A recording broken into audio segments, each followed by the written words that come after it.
Bom dia para você, que Deus abençoe ricamente a sua vida. O Senhor colocou essa mensagem no meu coração e eu trago para você nesse exato momento, Isaías, o capítulo 1, versículo 18 e 19, diz o seguinte: Vinde, pois, e arrazoemos, diz o Senhor. Ainda que os vossos pecados sejam como a escarlata, eles se tornarão como a branca neve. Como Ainda que sejam vermelhos como o carmesim, se tornarão como a lã. Se quiserdes e me ouvirdes, comereis o melhor desta terra. Vou ler até o versículo 20.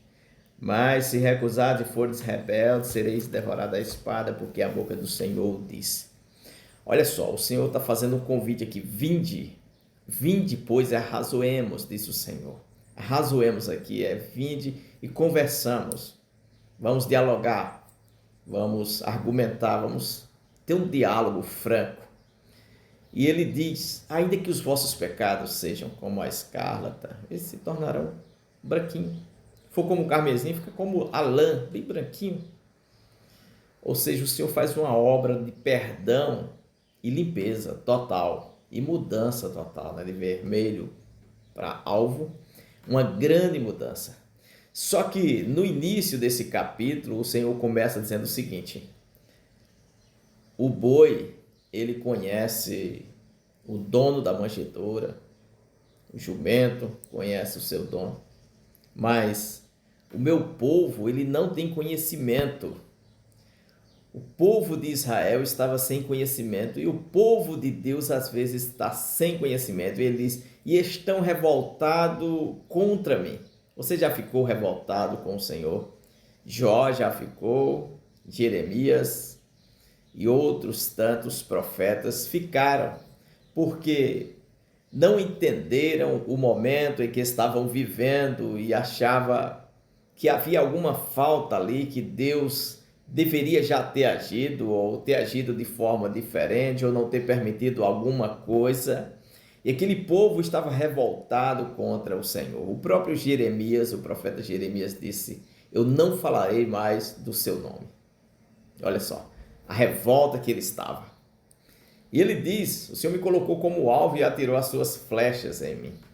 Então ele estava revoltadíssimo e o profeta Ezequiel escreveu um livro inteiro só chamado de Lamentações, só se lamentando ali, lamentando da sua vida, de tudo que ocorrera. Você poderia até escrever um livro aí de lamentações, mas se você tiver conhecimento de Deus, você vai dar graças a Deus em tudo. O apóstolo Paulo conseguiu um grande conhecimento de Deus, onde ele disse: dai graças em tudo. Então, em tudo dai graças. Se você conhecer o Senhor, ou seja, se você entender que Deus quer o melhor para você, e às vezes algumas portas que se fecham não é para o seu mal, é livramento. Se você entender que Deus tem preparado o melhor para você e que vai fazer isso na sua vida, então você vai agradecer em vez de lamentar. O povo de Israel estava revoltado. E quando aquele povo de Deus estava revoltado contra o Senhor, o que acontecia? Eles se afastavam de Deus, não é? Porque estavam revoltados, não queriam orar, não queriam mais fazer nada que agradasse a Deus, não queria ofertar, não queria mais orar, não queria mais ouvir as palavras do Senhor. E logicamente eles passavam a pecar, porque sem o conhecimento de Deus, o homem vai para o pecado. E eles estavam indo neste caminho. E ele diz: olha, vamos conversar. Deus faz aquele chamado vinde, e que Jesus no Novo Testamento também faz, dizendo: vinde a mim todos que estáis cansados e sobrecarregados. Isso tem a ver com pecado, sabe? Pecado cansa o homem, sobrecarrega o homem. E às vezes você diz: mas eu não estou no adultério, eu não estou nisso, naquilo outro.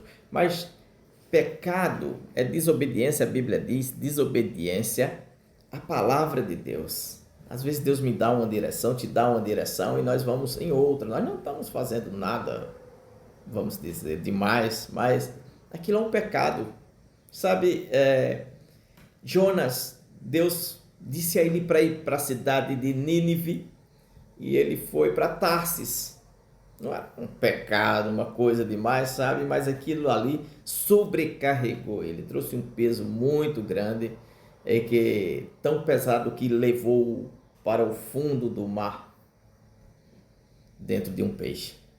Ele precisou clamar ao Senhor para ir para a direção que Deus queria, sabe? Às vezes, por estarmos fora da direção, estamos em pecado, estamos sobrecarregados e precisamos, é um chamado que o Senhor faz a você hoje.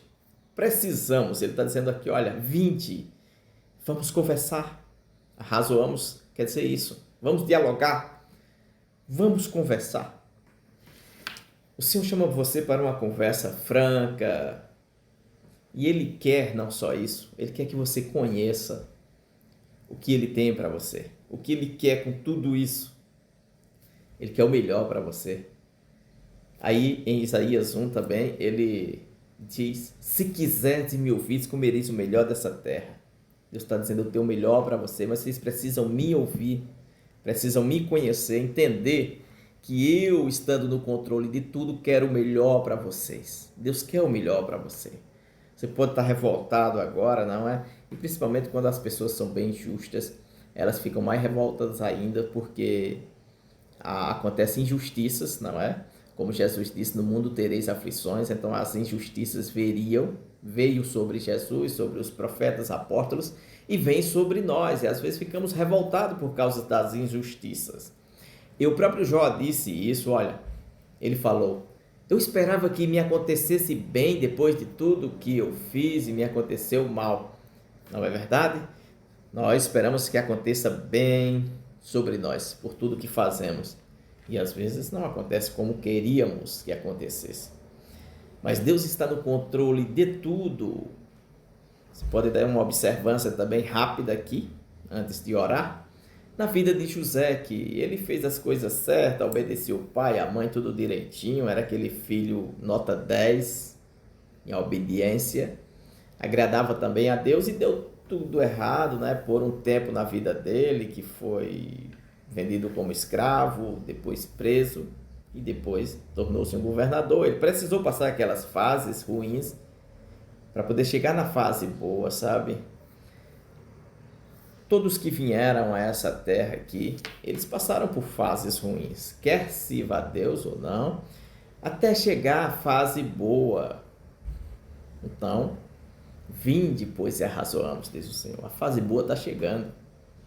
Por que ficar agora fazendo briga? O Senhor tem o melhor para você. Eu já quero orar pela sua vida. Senhor nosso Deus e Pai, eu te peço da paciência ao teu filho, à tua filha, e fé. Sim, Senhor. Fé para que ele confie, acredite, converse com o Senhor, aprenda do Senhor e saiba que o Senhor tem o melhor para ele, para ela e para a família. Que essa tempestade o Senhor acalma, essa enfermidade o Senhor dá uma direção para a cura, como deu a Naamã. Que, Senhor, os problemas serão sanados, como aquela viúva que queriam levar seus filhos. O Senhor multiplicou algo que trouxe para a vida dela o que ela necessitava. Abençoa teu filho e tua filha trazendo o que eles necessitam para a vida deles, Senhor. Eu te peço em nome de Jesus. Glórias a Deus. E você que chegou até aqui, se puder deixar o seu like positivo, eu já te agradeço. Compartilhe também. Que Deus abençoe ricamente a sua vida. Fique na paz do Senhor e até a próxima.